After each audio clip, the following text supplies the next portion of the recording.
நம்ம ஆளுங்க தானே நம்மள இவ்ளோ தூரம் சப்போர்ட் பண்ணி கூட்டிட்டு வந்தாங்க. அவங்களுக்கு தெரியாதா அவங்களோட பெஸ்ட் ஹாலிடேஸ் நம்ம கூட தான்னு. GT Holidays, South India's #1 travel brand. Touring Talkies ரசிகர்களுக்கு வணக்கம். வாங்க லன்ச் நிகழ்ச்சிக்கு போகலாம்.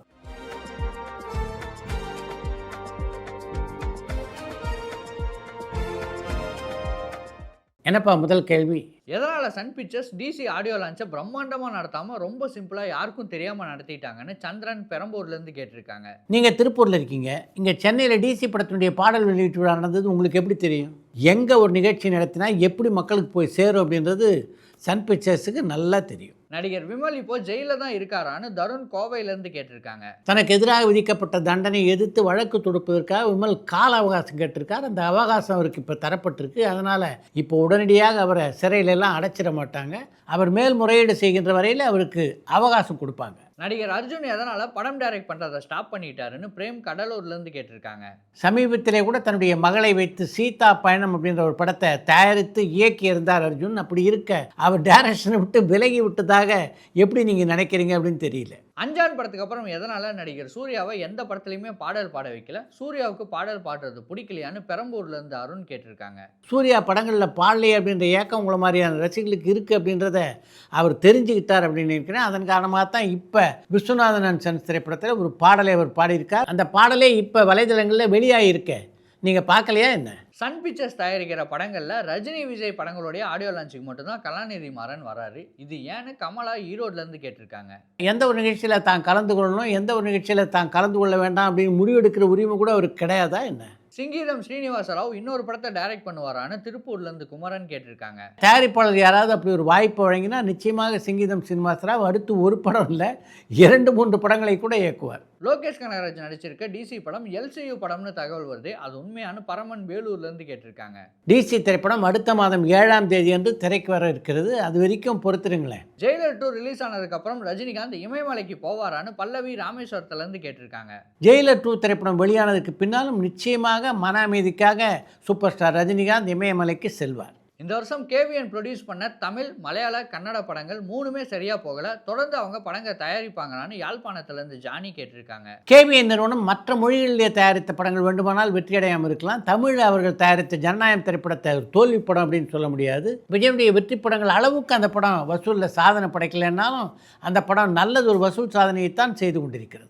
எம்ஜிஆர், சிவாஜி, ரஜினி, கமல் இவங்க 4 பேரில் யாராவது விளம்பர படங்களில் நடிச்சிருக்காங்களான்னு கோவை புதூர்லேருந்து பாபு கேட்டிருக்காங்க. மக்கள் தலைவர் எம்ஜிஆரும் நடிகர்களும் சிவாஜி கணேசனும் விளம்பர படங்கள் நடித்து நான் பார்த்ததாக எனக்கு நினைவில்லை. ஆனால் ரஜினிகாந்த், கமல்ஹாசன் ஆகிய இருவருமே விளம்பர படங்களில் நடித்திருக்கிறார்கள். அதை நான் பார்த்துருக்கேன். சிவாஜி அவர்களுடைய புதிய பறவை திரைப்படம் வெற்றி படமாக அமைந்ததான்னு கடலாடியிலிருந்து பாலசுப்ரமணியம் கேட்டிருக்காங்க. புதிய பறவை திரைப்படம் மாபெரும் வெற்றி படம் அப்படின்னு சொல்ல முடியாது, ஆனால் வெற்றி படமாகவே அமைந்தது. இயக்குனரும் நடிகருமான சீமானை பற்றி இப்போ இருக்க ஜென்ரேஷன் பல பேருக்கு தெரியல. அவரை பற்றி யாருக்கும் தெரியாத தகவல் சொல்ல முடியுமான்னு பரத் ஈரோட்லேருந்து கேட்டிருக்காங்க. உங்கள் கேள்வியில் உள்ள 2 விஷயங்களையுமே நான் ஆட்சேபிக்கிறேன். சீமானை பற்றி தெரியாமல் இன்னைக்கு இளைஞர்கள் இருக்காங்க அப்படின்ற உங்களுடைய வாதத்தை நான் ஏற்றுக்கொள்ள தயாராக இல்லை. அது மாதிரி சீமானை பற்றி தெரியாத விவரங்களை சொல்கிறது அப்படின்றது அவ்வளோ எளிதில்லை. ஏன்னா சீமான் ஒரு திறந்த புத்தகம். அவரை பற்றி நாள்தோறும் பல செய்திகளை பலரும் பகிர்ந்த வண்ணம் இருக்காங்க. அப்படி இருக்க தெரியாத தவறு எங்கேருந்து நான் சொல்கிறது? கமல்ஹாசன் ஜெயலலிதாவோடு சேர்ந்து நடிச்சிருக்காரான்னு கண்ணையன் புதூர்லேருந்து கேட்டிருக்காங்க. ஜெயலலிதா நடித்த அன்னை, வேளாங்கண்ணி, உன்னச் சுற்றும் உலகம் ஆகிய படங்களில் கமல்ஹாசனும் நடித்திருக்கிறார். அதர்வாவோட 100 அப்படிங்கிற படம் எடுத்த டைரக்டர் இப்போ என்ன பண்ணிட்டு இருக்காரு, அடுத்தடுத்து என்ன படங்கள் இயக்குனார்னு ஜான் கோவையிலேருந்து கேட்டிருக்காங்க. அதர்வாவின் நடிப்பிலே 100 என்ற படத்தை இயக்கிய சாம் ஆண்டன் அதுக்கு பின்னால் பல திரைப்படங்கள் இயக்கினார். அவர் இயக்கிய கடைசி திரைப்படம்னா அது பட்டி என்ற திரைப்படம் 2024ஆம் ஆண்டிலே வெளியானது. ஞானவேல் ராஜா தயாரித்த தெலுங்கு படம் அது. காமெடி நடிகர் கவுண்டமணி எத்தனை படங்களில் ஹீரோவாக நடித்தார், அந்த படம் வெற்றி அடைஞ்சதா தோல்வி அடைஞ்சதான்னு கார்த்திக் பரமக்குடியிலேருந்து கேட்டிருக்காங்க. பணம் பத்தும் செய்யும், பிறந்தேன் வளர்ந்தேன், ஒத்த ஒட்டு முத்தையா, எனக்கு வேறெங்கும் கிளைகள் கிடையாது போன்ற பல படங்களில் கவுண்டமணி கதாநாயகனாக நடித்திருக்கிறார். இதில் பணம் பத்தும் செய்யும் என்ற ஒரு திரைப்படம் தான் வெற்றி படமாக அமைந்தது. ராஜமௌலி RRR படத்துடைய பார்ட் 2 எடுப்பாரான்னு கமலா ஈரோட்லேருந்து கேட்டிருக்காங்க. ராஜமௌலி RRR படத்தினுடைய பார்ட் 2 எடுப்பதற்கான வாய்ப்பு மிக குறைவாக இருப்பதாகவே நான் பார்க்குறேன். சித்ரா சார், நீங்கள் கடைசியாக வாங்கின விருது என்ன, அது எதுக்காக வாங்கினீங்கன்னு சிவா சென்னையிலேருந்து கேட்டிருக்காங்க. பேனா நண்பர்கள் பேரவை அப்படின்ற ஒரு அமைப்பை என்னுடைய இனிய நண்பரான NC மோகன்தாஸ் நடத்திட்டுருக்காரு. அந்த விழாவிலே கலந்து கொண்ட போது எனக்கு கொடுக்கப்பட்ட விருது தான் நான் கடைசியாக வாங்கிய விருது. நடிகை எஸ்என் பார்வதி இப்போ எங்கே இருக்காங்க, ஏதாவது தமிழ் படத்தில் நடிக்கிறாங்களான்னு கடலாடியிலேருந்து பாலசுப்ரமணியம் கேட்டிருக்காங்க. எஸ்என் பார்வதி சென்னையில் தான் இருக்காங்க, ஆனால் இப்போ திரைப்படங்களில் நடிப்பதாக தெரியல. ஜெயலலிதாவோட கடைசி படம் வெற்றி படமாக அமைந்ததான்னு அருண் திருநெல்வேலியிலேருந்து கேட்டிருக்காங்க. ஜெயலலிதாவுடைய கடைசி திரைப்படத்தில் சரத்பாபு தான் அவரோட ஜோடியாக நடித்திருந்தார். லெனின் இயக்கத்தில் உருவான நதியை தேடி வந்த கடல் என்ற அந்த திரைப்படம் வெற்றி படமாக அமையலை.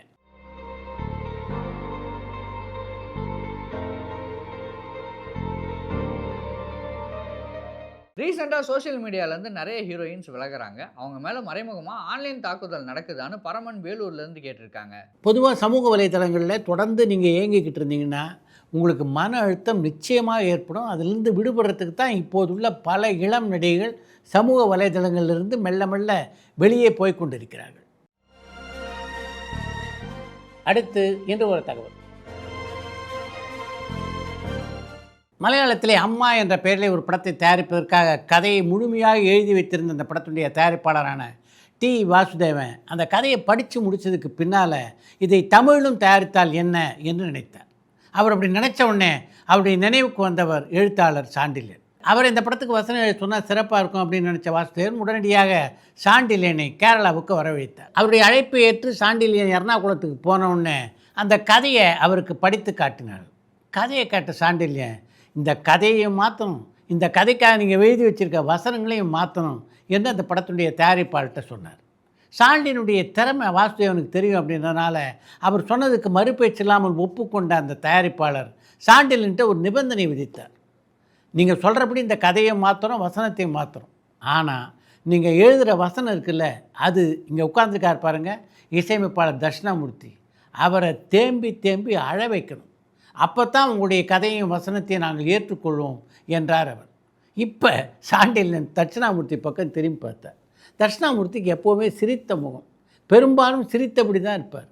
இவரை எங்கேருந்து நாம் அழ வைக்கிறது, நம்மளால் முடியாத ஒரு காரியத்தை சொல்லி நம்மளை அவமானப்படுத்துறதுக்கே இந்த வாசு நம்மளை எர்ணாகுளத்துக்கு கூப்பிட்டு வந்திருப்பாரோ என்று கூட எண்ணினார் சாண்டில்யன். ஆனாலும் சளைக்காமல் அந்த படத்துக்கான வசனங்களை எல்லாம் எழுதி முடித்தார். உணர்ச்சி பூர்வமான அந்த கதையில் அம்மா இறந்தவுடன் அவருடைய ஆன்மா பேசுவதாக 1.5 பக்கத்துக்கு அருமையான வசனங்களை எழுதியிருந்தார் சாண்டில்யன். அதை அவர் படிக்க படிக்க தட்சிணாமூர்த்தியுடைய முகம் அப்படியே இருண்டது. சற்று நேரத்திலே தன்னையும் மறைந்து கேவி கேவி அழத் தொடங்கினார் தட்சிணாமூர்த்தி. அன்றைக்கி அவர் அழுக இருக்க அது எனக்கு மட்டும் வெற்றியை தேடித்தரல, அந்த படத்துக்கும் மாபெரும் வெற்றியை தேடித்தந்தது என்று ஒரு பத்திரிகை பேட்டியிலே பதிவு செய்திருக்கிறார் சாண்டில்யன்.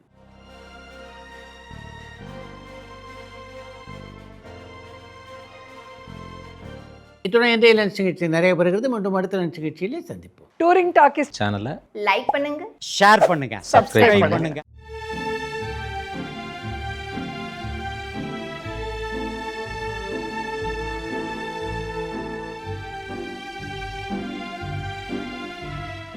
மறந்துடாதீங்க, பண்ணுவீங்க.